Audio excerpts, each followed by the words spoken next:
नमस्कार, जय हिंद दोस्तों। मैं अंकित कुमार अपने अजय गुरुकुल में आप सभी का हार्दिक स्वागत करता हूं। आशा करता हूं आप सभी लोग एकदम ज़बरदस्त जिंदाबाद होंगे। आज हम लोग जीके जीएस के 17वें प्रैक्टिस सेट में बहुत ही महत्वपूर्ण प्रश्नों को अध्ययन करने वाले हैं, जो कि हमारे विगत एग्जाम में पूछे गए हैं और आगे भी आने वाले एग्जाम में पूछे जाने की संभावना है। तो दोस्तों, प्रतिदिन सुबह 9 बजे जुड़ना ना भूलें, और यदि आप सभी लोग हमारे चैनल पर नए हैं तो हमारे चैनल को सब्सक्राइब अवश्य कर लें और बेल आइकन को दबाना ना भूलें, ताकि हमारे हर वीडियो की नोटिफिकेशन आप सभी तक पहुंचती रहे। दोस्तों, हमारे इस क्लास की PDF जो है हमारे टेलीग्राम चैनल पर मिल जाएगी, अजय गुरुकुल टेलीग्राम चैनल पर मिल जाएगी, जिसका लिंक हमारा डिस्क्रिप्शन बॉक्स में दिया हुआ है। दोस्तों, आज की क्लास की शुरुआत हम आज के मोटिवेशन कोट के साथ करते हैं।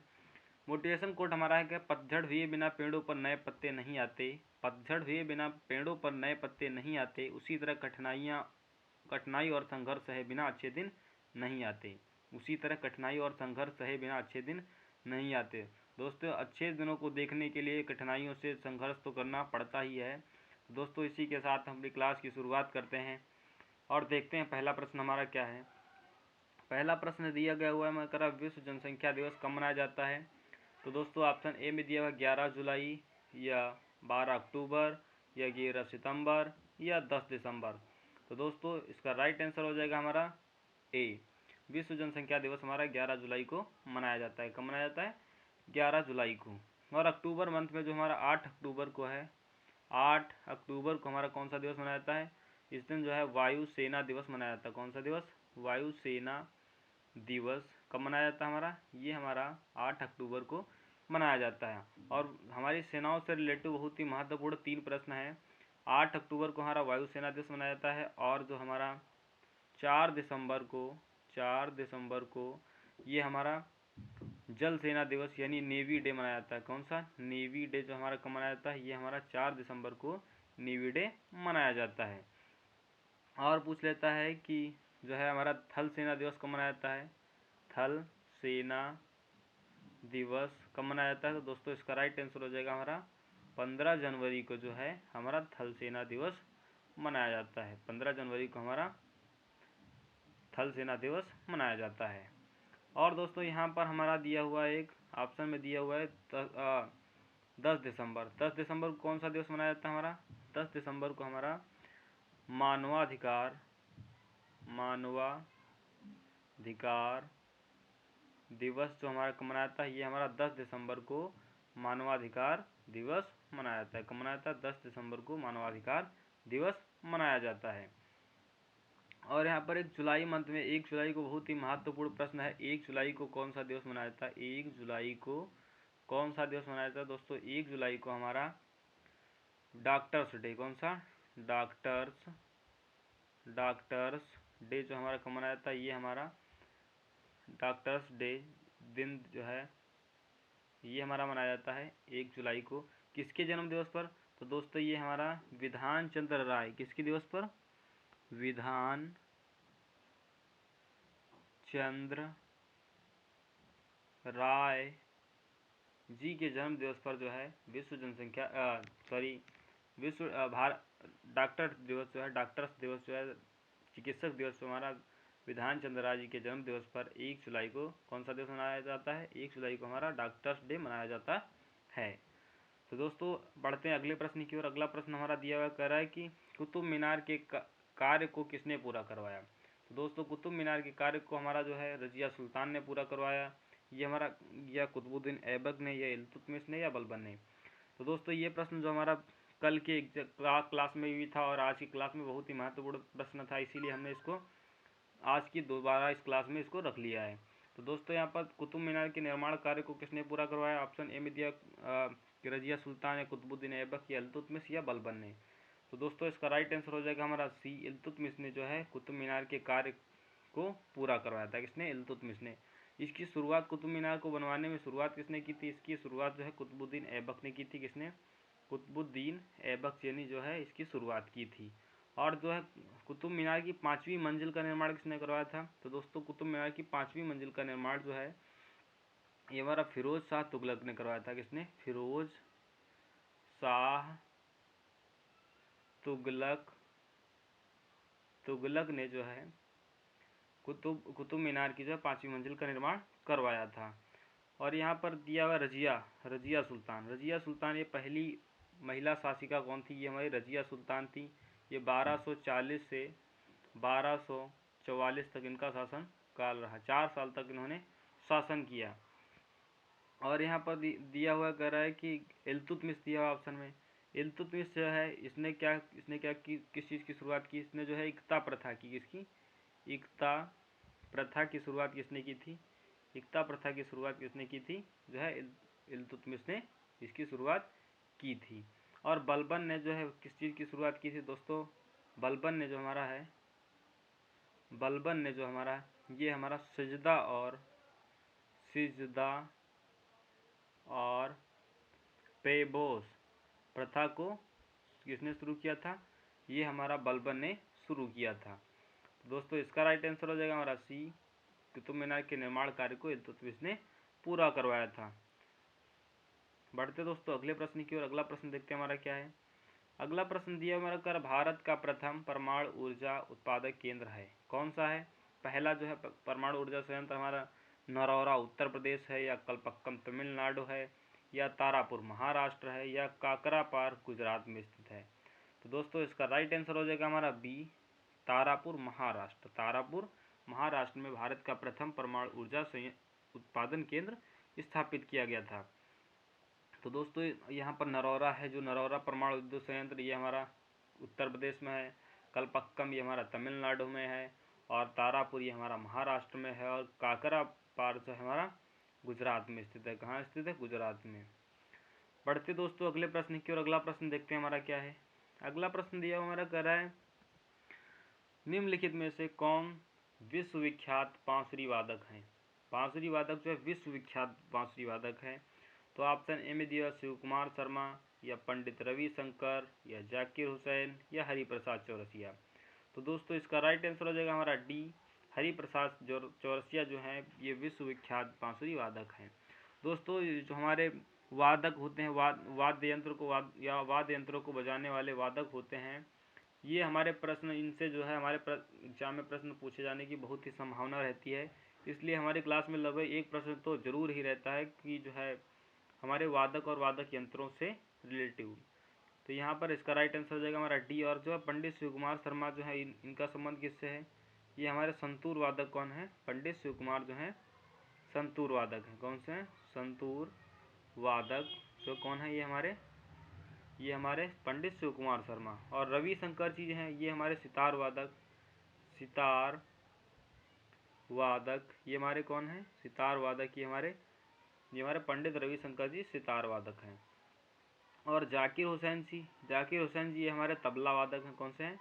तबला वादक। ये कौन है? हमारे जाकिर हुसैन जी हमारे तबला वादक हैं। इसका राइट आंसर हो जाएगा हमारा डी, हरिप्रसाद चौरसिया जो है प्रसिद्ध बांसुरी वादक हैं। अगला प्रश्न देखते हैं हमारा क्या है। अगला प्रश्न दिया हुआ कर रहा है कि निम्न में से कौन सा युग्म सत्य नहीं है, असत्य है, यानी कि अब आपको देखना है कि इनमें से कौन सा असत्य है। यहाँ पर दिया कर शिव कुमार शर्मा संतूर वादक एकदम सही लिखा हुआ है, अभी आपको बताया। हरिप्रसाद चौरसिया बांसुरी वादक एकदम सही लिखा है, विश्वविख्यात जो है बांसुरी वादक है। यहाँ पर दिया बिस्मिल्लाह खान ये हमारे तबला वादक है, ये हमारा एकदम गलत आंसर है। बिस्मिल्लाह खान जो है हमारे शहनाई वादक है। कौन है? बिस्मिल्लाह खान जो है शहनाई वादक हैं। कौन है? शहनाई वादक हैं। दोस्तों बिस्मिल्लाह खां को जो है सन 2001 में जो है इन्हें भारत रत्न पुरस्कार से भी सम्मानित किया गया। बिस्मिल्लाह खां जी को जो है भारत रत्न से भी 2001 में सम्मानित किया गया है। और यहाँ पर दिया पंडित रविशंकर, इनका संबंध सितार वादक से किससे? सितार वादक पंडित रविशंकर है। इसका राइट आंसर हो जाएगा हमारा सी जो है बिस्मिल्लाह खां जो है ये तबला वादक नहीं है। बढ़ते दोस्तों अगले प्रश्न की ओर। अगला प्रश्न हमारा देखते क्या है। अगला प्रश्न दिया हमारा कह रहा है कि जेरूसलम किन लोगों का तीर्थ स्थल यहाँ पर होना चाहिए था। जेरूसलम किन लोगों का तीर्थ स्थल है? तो दोस्तों ऑप्शन ए में दिया हुआ ईसाइयों का, ऑप्शन बी में दिया हुआ मुस्लिमों का, या यहूदियों का, या इनमें से सभी का। तो दोस्तों इसका राइट आंसर हो जाएगा हमारा डी, इनमें से सभी का। जेरूसलम जो है ये तीर्थ स्थल ईसाई, मुस्लिम और यहूदियों सभी के लिए बहुत ही पवित्र स्थल कौन सा है? जेरूसलम। कौन सा है? जेरूसलम, जेरूसलम ये हमारा हिंदू, मुस्लिम और यहूदियों सभी के लिए जो है ये बहुत ही पवित्र स्थल माना जाता है। जेरूसलम जो कि इजराइल में स्थित है। कहाँ स्थित है? ये हमारा इजराइल में स्थित है।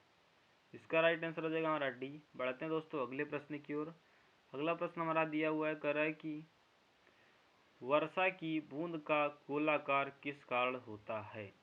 तो दोस्तों ऑप्शन ए में दिया श्यानता के कारण, या प्रत्यास्था के कारण, या पृष्ठ तनाव के कारण, या गुरुत्व के कारण। तो दोस्तों इसका राइट आंसर हो जाएगा हमारा सी। पृष्ठ तनाव के कारण जो है वर्षा की बूंद का आकार किस तरह होता है? गोल होता है। दोस्तों इसका राइट आंसर सी हो जाएगा। और पूछ लेता है कभी कभी जो है दही से जो क्रीम निकालना, दही से क्रीम निकालना ये किस कारण जो है दही से क्रीम निकाले जाते हैं? तो दोस्तों अपकेंद्रीय बल के अपकेंद्रीय बल के कारण जो है ये हमारी दही से क्रीम निकाली जाती है। और अपकेंद्रीय के सिद्धांत पर ही जो है हमारा ये हमारी वॉशिंग मशीन जो है ये हमारी अपकेंद्रीय बल पर ही वॉशिंग मशीन जो है कपड़ा धोने वाली मशीन जो है ये हमारी अपकेंद्रीय बल पर ही कार्य करती है। और पूछ लेता है जो दीपक होता है, जो लैंप होता है, उसमें जो है किस कारण से जो है बाती के जरिए तेल ऊपर की ओर जाता रहता है लैंप में? तो दोस्तों ये हमारा केशिकात्व के कारण लैंप में जो है ऊपर की ओर तेल चला जाता है। किसके कारण? केशिकात्व के कारण। किसके कारण? केशिकात्व के कारण जो है तेल जो है बाती के द्वारा ऊपर जाता रहता है। इसका राइट आंसर हो जाएगा हमारा सी। ये चारों बहुत ही महत्वपूर्ण प्रश्न है, इनको आप सभी लोग अपने नोटबुक में जरूर नोट कर लें। तो दोस्तों पढ़ते हैं अगले प्रश्न की ओर। अगला प्रश्न दिया हमारा कह रहा है कि परमाणु बम निम्न सिद्धांत पर कार्य करता है। किस सिद्धांत पर? नाभिकीय संलयन पर, या फ्लेमिंग का नियम, या नाभिकीय विखंडन, या विद्युत प्रभाव, या प्रकाश विद्युत प्रभाव। तो दोस्तों इसका राइट आंसर हो जाएगा हमारा सी। नाभिकीय विखंडन पर जो है परमाणु बम जो है नाभिकीय विखंडन पर कार्य करता है।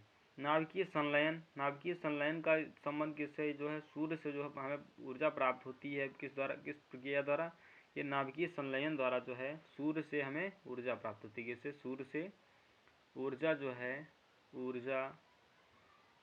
सूर्य से ऊर्जा जो है हमें नाभिकीय संलयन के द्वारा प्राप्त होती है। और पूछ लेता है कभी कि सूर्य में सर्वाधिक कौन सी गैस पाई जाती है? सूर्य में सर्वाधिक कौन सा तत्व पाया जाता है? तो दोस्तों हाइड्रोजन जो है गैस,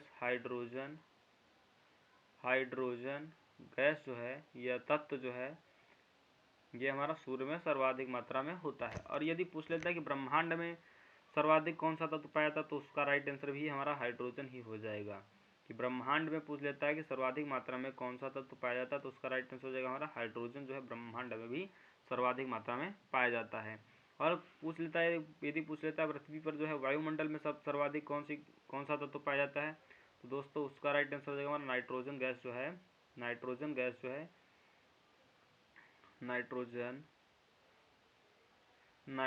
गैस जो है ये हमारी जो है वायुमंडल में सर्वाधिक गैस पाई जाती है पृथ्वी पर। ये हमारी लगभग 78% जो है नाइट्रोजन हमारे वायुमंडल में पाई जाती है। और ऑक्सीजन जो है ऑक्सीजन की मात्रा हमारी कितनी होती है? ऑक्सीजन की मात्रा हमारी 20.09% पाई जाती है, या कहीं कहीं आपको 21% भी देखने को मिलेगा। तो दोस्तों इसका राइट आंसर हो जाएगा हमारा सी। पढ़ते हैं अगले प्रश्न की ओर। अगला प्रश्न देखते हैं हमारा क्या है। अगला प्रश्न दिया हमारा कर रहा हाइड्रोजन की खोज किसके द्वारा की गई? हाइड्रोजन की खोज किसके द्वारा की गई? तो दोस्तों ऑप्शन ए में दिया है चार्ल्स के द्वारा, या कैवेंडिश के द्वारा, या प्रिस्टले के द्वारा, या बायल के द्वारा। तो दोस्तों इसका राइट आंसर हो जाएगा हमारा कैवेंडिश द्वारा। हाइड्रोजन की खोज किसके द्वारा की गई? कैवेंडिश द्वारा। हाइड्रोजन को जो है हम आवारा तत्व के नाम से भी जानते हैं। किसको? आवारा तत्व के नाम से भी किसको जानते हैं? हाइड्रोजन को हम आवारा तत्व के नाम से भी जाना जाता है। ये आवर्त सारणी का पहला तत्व कौन सा है? हाइड्रोजन ही है। हाइड्रोजन की खोज हमारा कैवेंडिश ने की थी। और जो हमारा प्रिस्टले ने किस चीज़ की खोज की थी? तो दोस्तों इन्होंने O2 यानी ऑक्सीजन की खोज किसने की थी? ऑक्सीजन की खोज जो है ऑक्सीजन की खोज जो है ये हमारी प्रिस्टले जी ने ऑक्सीजन की खोज की थी। तो दोस्तों इसका राइट आंसर हो जाएगा हमारा बी, हाइड्रोजन की खोज कैवेंडिश ने की थी और प्रिस्टल ने ऑक्सीजन की खोज की थी। बढ़ते दोस्तों अगले प्रश्न की ओर। अगला प्रश्न हमारा दिया हुआ कर रहा है कि पौधों में फ्लोएम मुख्यतः उत्तरदायी है। पौधों में मुख्यतः उत्तरदायी है आहार के वहन के लिए, या अमीनो अम्ल के वहन के लिए, या ऑक्सीजन वहन के लिए, या जल के वहन के लिए। तो दोस्तों फ्लोएम का कार्य होता है हमारा आहार वहन करने के लिए, जो है फ्लोएम का कार्य होता है। इसका ये जो है जब भोजन को के वहन के लिए प्रमुख उत्तरदायी होती है। और जल के वहन के लिए कौन सी जो है उत्तरदायी होती है हमारी पौधों में? जल के लिए हमारा फ्लोएम हमारा फूड यानी आहार के वहन के लिए, और जाइलम जो होती है जाइलम कोशिका जो होती है पौधों में, ये हमारा जल के संवहन के लिए, जल के वहन के लिए ये कार्य करती है। तो दोस्तों इसी के साथ हमारे 10 बहुत ही महत्वपूर्ण समाप्त होते हैं और इसके बाद में हम लल्लन टॉप सीरीज की ओर बढ़ते हैं। देखते हैं लल्लन टॉप सीरीज में आज बहुत ही महत्वपूर्ण 20 बहुत ही महत्वपूर्ण प्रश्न रखे गए हैं, जो कि आप सभी लोगों के लिए बहुत ही महत्वपूर्ण है। सभी प्रतियोगी परीक्षाओं को नस्तेनाबूद करने के लिए भी बहुत ही महत्वपूर्ण है। तो दोस्तों आप सभी लोग हमारी लल्लन टॉप सीरीज कैसी लगी कमेंट बॉक्स में ज़रूर पिन किया करिए, और यदि आप सभी को अच्छी लग रही हो तो ज़रूर ही हमारे वीडियो को लाइक किया करें और चैनल को सब्सक्राइब अवश्य किया करें, या अपने दोस्तों को ज़्यादा से ज़्यादा शेयर भी किया करें। दोस्तों बढ़ते हैं अगले प्रश्न की ओर। अगला प्रश्न देखते हैं हमारा क्या है। अगला प्रश्न दिया करा है कि विधेयक जो है वर्ष लोक सेवा समिति अपनी रिपोर्ट किसे प्रस्तुत करती है?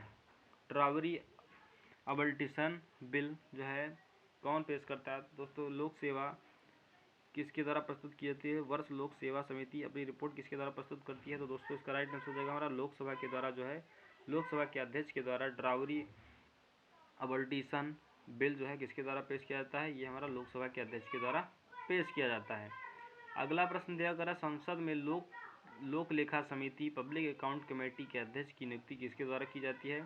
तो दोस्तों इसका राइट आंसर हो जाएगा लोकसभा अध्यक्ष के द्वारा संसद में लोक लेखा समिति के अध्यक्ष की नियुक्ति जो है लोकसभा के अध्यक्ष द्वारा की जाती है।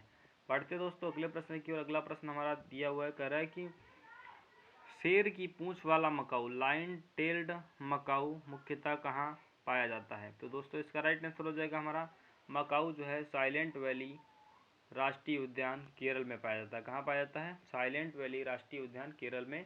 कौन? लाइन टेल्ड मकाऊ जो है कहाँ पाया जाता है? साइलेंट वैली जो है साइलेंट वैली केरल में पाया जाता है। अगला प्रश्न दिया गया है मधुमलाई पशु विहार किन दो राज्यों की सीमा पर स्थित है? तो दोस्तों मधुमलाई जो है कर्नाटक और केरल की सीमा पर स्थित है। कहाँ स्थित है?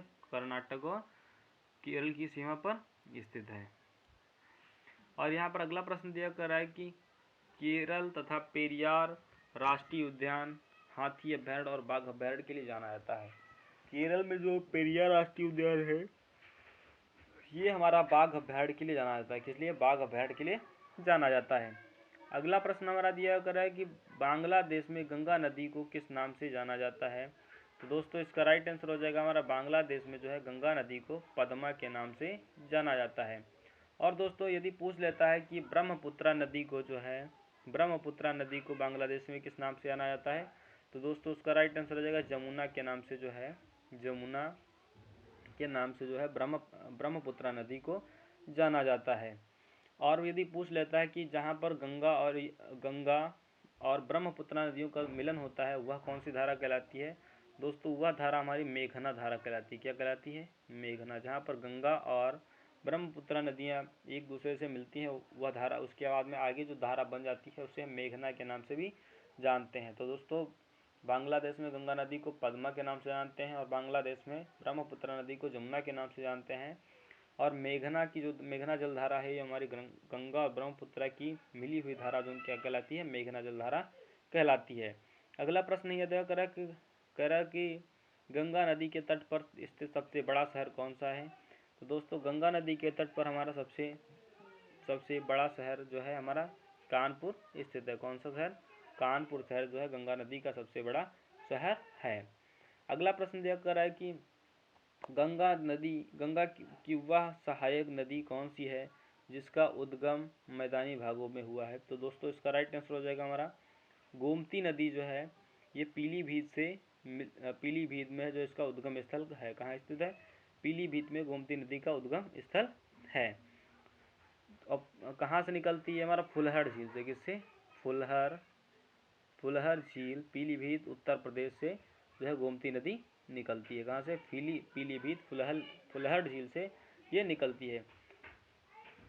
जो है गंगा नदी जो उत्तर प्रदेश में लगभग कितने किलोमीटर में है? तो दोस्तों गंगा नदी उत्तर प्रदेश में गंगा नदी का विस्तार लगभग 900 किलोमीटर है। कितना है? 900 किलोमीटर गंगा नदी का विस्तार है। और गंगा नदी जो है उत्तर प्रदेश में बिजनौर से प्रवेश करती है। कहाँ से? बिजनौर से प्रवेश करती है। बिजनौर से प्रवेश करती है और जो है ये कहाँ तक निकल जाती है? ये हमारी बलिया से, बलिया उत्तर प्रदेश से ये जो है आगे निकल जाती है। और यहाँ पर अगर पूछ लेता है कि जो है ये कितने उत्तर प्रदेश के कितने ज़िलों से होकर जाती है, तो दोस्तों उत्तर प्रदेश के 28 जिलों से होकर गंगा नदी गुजरती है। कितने जिलों से? 28 जिलों से गंगा नदी होकर गुजरती है। गंगा नदी की कुल लंबाई कितनी है? गंगा नदी की कुल लंबाई हमारी 2525 किलोमीटर, 2525 किलोमीटर जो है गंगा नदी की कुल लंबाई है। गंगा की और यदि पूछ लेता है गंगा की सबसे लंबी जो है सहायक नदी कौन सी है, तो दोस्तों वह हमारी गंगा की सबसे लंबी सहायक नदी हमारी यमुना नदी है। कौन सी है? यमुना नदी जो है, यमुना नदी जो है ये हमारी गंगा की सहायक सबसे बड़ी नदी है। यमुना नदी है ये जो हमारी उत्तर प्रदेश के 20 जिलों से होकर गुजरती है। कितने जिलों से? ये हमारे उत्तर प्रदेश के 20 जिलों से होकर गुजरती है। यमुना नदी के किनारे हमारा दिल्ली शहर स्थित है। कौन सा? दिल्ली शहर हमारा किस नदी के किनारे स्थित है? ये हमारा जो है यमुना नदी के किनारे स्थित है। तो दोस्तों अगला प्रश्न इसमें दिया था हमारा गंगा की वह कौन सी नदी है जिसका उद्गम स्थल मैदानी भागों में है, तो गोमती नदी है जो है पीलीभीत में स्थित है। गोमती नदी के तट पर जो है कौन कौन से हमारे शहर स्थित है? गोमती नदी की क्या है हमारा जो है लखनऊ है, लखनऊ, सीतापुर, ये हमारे कहाँ स्थित है? ये सब हमारे गोमती नदी के तट पर स्थित हैं। बढ़ते दोस्तों अगले प्रश्न की ओर। अगला प्रश्न हमारा दिया हुआ है, कह रहा है कि गांधी सागर बांध किस परियोजना का भाग है? गांधी सागर भाग जो है किस परियोजना का भाग है? दोस्तों गांधी सागर बांध जो है चंबल परियोजना का भाग है। किसका? चंबल परियोजना का भाग है। अगला प्रश्न दिया कर जवाहर सागर बांध किस राज्य में स्थित है? तो दोस्तों जवाहर सागर बांध जो हमारा ये राजस्थान में स्थित है। कहाँ स्थित है? राजस्थान में स्थित है। यहाँ पर अगला प्रश्न दिया कर है टिहरी बांध उत्तराखंड में किस नदी पर स्थित है? तो दोस्तों टिहरी बांध जो है उत्तराखंड में भागीरथी नदी पर स्थित है। कहाँ स्थित है? भागीरथी नदी पर स्थित है। अगला प्रश्न हमारा दिया गया हुआ देखते क्या है। अगला प्रश्न दिया गया कह रहा है कि धान की फसल में किस जीव का प्रयोग जैव उर्वरक के रूप में किया जाता है? तो दोस्तों नील हरित शैवालों का उपयोग जो है धान की फसल में जैव उर्वरक के रूप में प्रयोग किया जाता है। अगला प्रश्न दिया कर मध्य प्रदेश के किस जिले को कपास की खेती के कारण सफ़ेद सोने का क्षेत्र कहा जाता है? तो दोस्तों मध्य प्रदेश का जो है खरगोन जिला है। कौन सा? खरगोन जिला है। इसको कपास की खेती के लिए सफ़ेद सोने का क्षेत्र कहा जाता है। सफ़ेद सोने का क्षेत्र किसे कहा जाता है? ये हमारा मध्य प्रदेश के खरगोन जिले को कहा जाता है। और पूछ लेता है कभी कभी कि भारत के किस राज्य को चीनी का कटोरा कहा जाता है? बॉल ऑफ शुगर, चीनी का कटोरा जो है उत्तर प्रदेश को चीनी का कटोरा कहा जाता है। किसको कहा जाता है? उत्तर प्रदेश को चीनी का कटोरा कहा जाता है। सर्वाधिक चीनी का उत्पादन कहाँ किया जाता है? ये हमारा उत्तर प्रदेश में ही किया जाता है। सर्वाधिक गन्ने का उत्पादन ये भी हमारा उत्तर प्रदेश में किया जाता है। सर्वाधिक गेहूं का उत्पादन ये भी हमारा उत्तर प्रदेश में किया जाता है। सर्वाधिक दूध का उत्पादन ये भी हमारा उत्तर प्रदेश में ही किया जाता है। तो दोस्तों उत्तर प्रदेश जो है बहुत ही समझ लो विकासशील भी है। इसमें जो है बहुत सी सर्वाधिक फसलों का उत्पादन किया जाता है। उत्तर प्रदेश का जो है मलिहाबाद की जो है मलिहाबाद लखनऊ के यहाँ की दशहरी फेमस दशहरी आम जो है दशहरी आम कहाँ? मलिहाबाद उत्तर प्रदेश का फेमस है। जो है उत्तर प्रदेश का जो है आम जो है अन्य राज्यों में जाता है तो किस नाम से जाना जाता है? वो हमारा नवाब ब्रांड के नाम से जाना जाता है। कौन सा? नवाब ब्रांड के नाम से जो है उत्तर प्रदेश का नवाब ब्रांड के नाम से जो है उत्तर प्रदेश का आम जो अन्य राज्यों में जाता है तो नवाब ब्रांड के नाम से जाना जाता है। और जो हमारे उत्तर प्रदेश की जब आलू अन्य जो है राज्यों को जाती है तो वो हमारी ताज ब्रांड से जाती है। किस नाम से? ताज ब्रांड के नाम से जानी जाती है। कौन सी जो उत्तर प्रदेश की जो आलू जाती है अन्य राज्यों को ताज ब्रांड के नाम से जानी जाती है। दोस्तों इसका राइट आंसर करा चीनी का कटोरा क्या कहा जाता है उत्तर प्रदेश में। और उत्तर प्रदेश के बाद में जो है गन्ने का उत्पादन किस राज्य में होता है, तो दोस्तों उत्तर प्रदेश के बाद में गन्ने का उत्पादन महाराष्ट्र में भी होता है। कहाँ होता है, महाराष्ट्र में। सेकंड नंबर पर कौन सा होता है, महाराष्ट्र जो है राज्य जो सेकंड नंबर पर चीनी के उत्पादन में भी और गन्ने के उत्पादन में भी। और थर्ड नंबर में हमारा कर्नाटक आ जाता है। बढ़ते दोस्तों अगले प्रश्न की ओर। अगला प्रश्न दिया गया है कि सबसे अधिक दूरी तय करने वाली एक्सप्रेस ट्रेन कौन सी है, तो दोस्तों सबसे अधिक दूरी तय करने वाली विवेक एक्सप्रेस ट्रेन है। कौन सी, विवेक एक्सप्रेस ट्रेन, जिसकी लंबाई कितनी है, दूरी जो है 4273 किलोमीटर दूरी तय करती है। कितनी, 4273 किलोमीटर की दूरी तय करती है। अगला प्रश्न दिया गया है कि 3 अर्धचंद्राकार समुद्री तट किस स्थान पर मिलते हैं, तो दोस्तों कन्याकुमारी में जो है 3 अर्धचंद्राकार समुद्री तट मिलते हैं। कहाँ मिलते हैं, कन्याकुमारी में मिलते हैं। अगला प्रश्न दिया गया है कि कोची मंगलूर प्राकृतिक गैस पाइपलाइन की कुल लंबाई कितनी है, तो दोस्तों जो है कोची और मंगलूर जो है प्राकृतिक गैस पाइपलाइन की कुल लंबाई 450 किलोमीटर है। कितनी है, 450 किलोमीटर है। तो दोस्तों इसी के साथ हमारे लल्लन टॉप सीरीज के बहुत ही महत्वपूर्ण प्रश्न समाप्त होते हैं। एक बार फिर से हम अपनी लल्लन टॉप सीरीज के बहुत ही महत्वपूर्ण प्रश्नों को अध्ययन कर लेते हैं। पहला प्रश्न दिया गया है विधेयक ट्रैवल आर्बिट्रेशन बिल पर वर्ष लोक लेखा समिति अपनी रिपोर्ट किसे प्रस्तुत करती है, तो दोस्तों लोकसभा अध्यक्ष को जो है अपनी रिपोर्ट पेश करती है। अगला प्रश्न दिया गया है कि संसद में लोक लेखा समिति पब्लिक अकाउंट कमेटी के अध्यक्ष की नियुक्ति किसके द्वारा की जाती है, तो दोस्तों संसद में लोक लेखा समिति के अध्यक्ष की नियुक्ति जो है लोकसभा अध्यक्ष के द्वारा की जाती है। इसका राइट आंसर लोकसभा अध्यक्ष की हो जाएगा। अगले प्रश्न की ओर बढ़ते हैं। अगला प्रश्न हमारा दिया गया है शेर की पूंछ वाला Macau line of tailed Macau मुख्यतः पाया जाता है। कहाँ पाया जाता है, साइलेंट वैली केरल में पाया जाता है। कहाँ पाया जाता है, साइलेंट वैली केरल में पाया जाता है। अगला प्रश्न दिया गया है कि मधुमलाई पशु विहार किन दो राज्यों की सीमा पर स्थित है, तो दोस्तों कर्नाटक और केरल की सीमा पर मधुमलाई पशु विहार स्थित है। अगला प्रश्न दिया गया है कि केरल स्थित पेरियार राष्ट्रीय उद्यान हाथी अभ्यारण्य और बाघ अभ्यारण्य के लिए जाना जाता है। किस अभ्यारण्य के लिए, केरल में जो पेरियार राष्ट्रीय उद्यान है वो हमारा हाथी अभ्यारण्य और बाघ अभ्यारण्य के लिए जाना जाता है। अगला प्रश्न दिया गया है बांग्लादेश में गंगा नदी को किस नाम से जाना जाता है, तो दोस्तों गंगा नदी को बांग्लादेश में पद्मा के नाम से जाना जाता है। ब्रह्मपुत्रा को हमारा जमुना के नाम से जाना जाता है। और गंगा और ब्रह्मपुत्रा की जलधारा जहाँ पर मिलती है वो मेघना के नाम से कहलाती हैं। अगला प्रश्न अगर गंगा नदी के तट पर स्थित सबसे बड़ा शहर कौन सा है, वो हमारा कानपुर शहर स्थित है। और गंगा नदी की वह नदी कौन सी है जिसका उद्गम स्थल मैदानी भागों में हुआ है, दोस्तों उसका राइट आंसर हो जाएगा गोमती नदी जो है इसका जो है उद्गम स्थल हमारा फुलहर झील पीलीभीत से हुआ है। अगला प्रश्न दिया गया गांधी सागर बांध किस परियोजना का भाग है, तो दोस्तों गांधी सागर परियोजना का भाग जो चंबल नदी परियोजना है। चंबल परियोजना जो है गांधी सागर परियोजना का भाग है। अगला प्रश्न दिया गया कि जवाहर सागर बांध किस राज्य में स्थित है, दोस्तों जवाहर सागर बांध जो है हमारा राजस्थान में स्थित है। अगला प्रश्न दिया गया टिहरी बांध उत्तराखंड के किस नदी पर स्थित है, तो दोस्तों टिहरी बांध जो है उत्तराखंड में जो है भागीरथी नदी पर स्थित है। कहाँ स्थित है, भागीरथी नदी पर स्थित है। अगला प्रश्न देखते हैं क्या है। अगला प्रश्न दिया गया कि धान की फसल में किस जीव का प्रयोग जैव उर्वरक के रूप में किया जाता है, तो दोस्तों नील हरित का जो है प्रयोग धान की फसल में जैव उर्वरक के रूप में किया जाता है। अगला प्रश्न दिया गया है मध्य प्रदेश के किस जिले को कपास की खेती के कारण सफ़ेद सोने का क्षेत्र कहा जाता है, तो दोस्तों खरगोन जिला जो है इसको जो है हम सफ़ेद सोने के क्षेत्र के नाम से भी जाना जाता है। अगला प्रश्न दिया गया भारत के किस राज्य को शक्कर का कटोरा यानी चीनी का कटोरा कहा जाता है, तो दोस्तों उत्तर प्रदेश को चीनी का कटोरा कहा जाता है। अगला प्रश्न दिया गया है कि अगले प्रश्न की और अगला प्रश्न देखते हैं हमारा क्या है।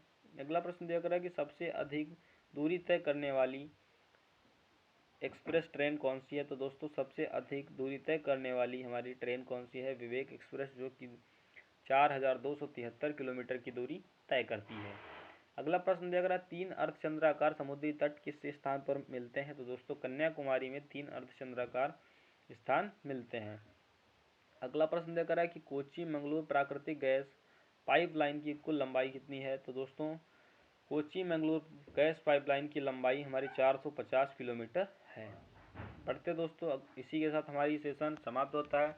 और आप सभी लोगों को हमारा सेशन कैसा लगा कमेंट बॉक्स में ज़रूर कमेंट करके बताएं। और यदि आप सभी हमारे चैनल पर नए हैं तो सब्सक्राइब अवश्य कर लें। और आप सभी लोगों के लिए होमवर्क के लिए एक प्रश्न दे रहे हैं जो कि बहुत ही महत्वपूर्ण प्रश्न है। 1 दिसंबर को कौन सा दिवस मनाया जाता है? 1 दिसंबर को कौन सा दिवस मनाया जाता है? आप सभी लोग कमेंट बॉक्स में बताना है। और यदि आप सभी को हमारा सेशन पसंद आ रहा हो तो वीडियो को लाइक और चैनल को सब्सक्राइब करना न भूलें। और जल्द से जल्द हमारा 1000 सब्सक्राइबर्स का टारगेट पूरा करवाएं। और इसी के साथ हम अपनी क्लास समाप्त करते हैं। दोस्तों आज के लिए इतना ही, कल फिर मिलेंगे सुबह 9 बजे। जय हिंद।